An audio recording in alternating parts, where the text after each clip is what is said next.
affected by any sorrow whatsoever. Because even the sorrow has become an object to you. Objectively you see it. You are not shaken by it. You have distanced yourself from your thoughts and emotions. And you have been able to touch awareness, the awareness part of the mind. And that is why you can see your thoughts and emotions objectively.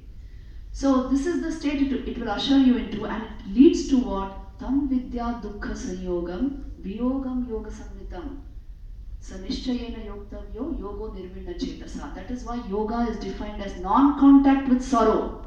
Even if sorrow is present, it doesn't affect me. You have become independent of all these things. This is the freedom which they speak of, you see, because you have become a witness to all these things. You have been able to touch the awareness in which this is rising and falling.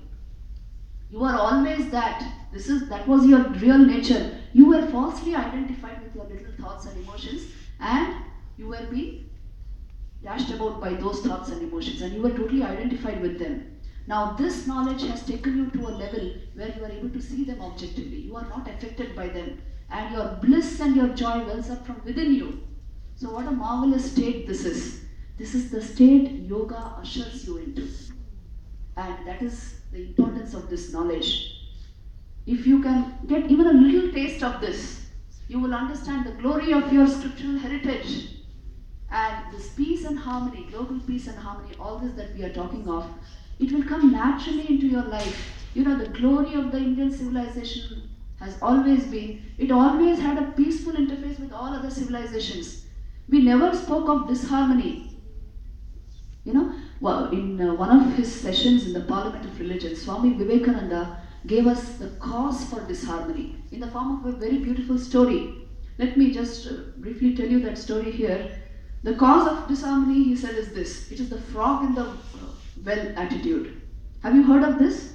Kupamanduk Nyaya it is called. Frog in the well, which means the story is like this.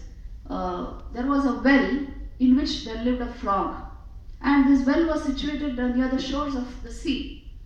Now this frog in the well, he was born in that well and he grew up in that well, and he knew only that well. He did not know anything outside that well. He had never seen the sea, he had never seen anything else. So he thought the well is the universe. The well is all that there is. And I know the well very well. So this was his perception. Now one day what happened was, another frog from the sea by mistake fell into this well. And when he fell into it and he saw this frog there, and he said, "Hello, how do you do?" And he said, "Well, where did you come from?" And he said, "I came from the sea." He said, "From the sea? What is that?" He said, "Oh, how can I describe the sea to you? It is a huge mass of water." And this frog in the well said, "Well, the well is all that there is.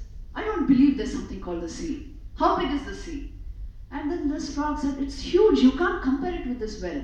"Oh, come on, tell me, is it this big?" And he hopped from here to here. And the other frog laughed and said, No, the sea is not this much only."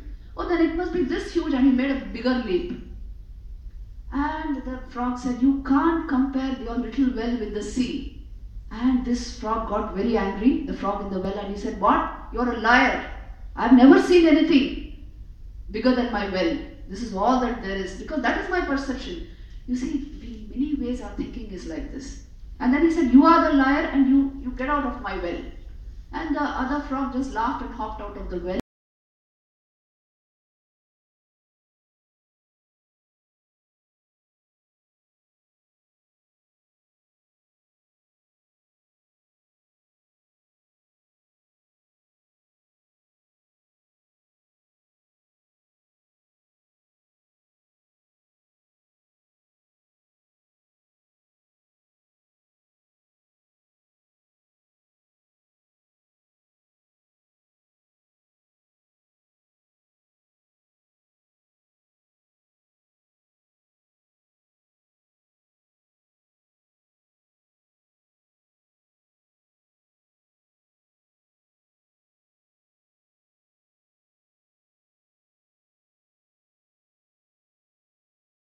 It actually leads to a very contracted vision.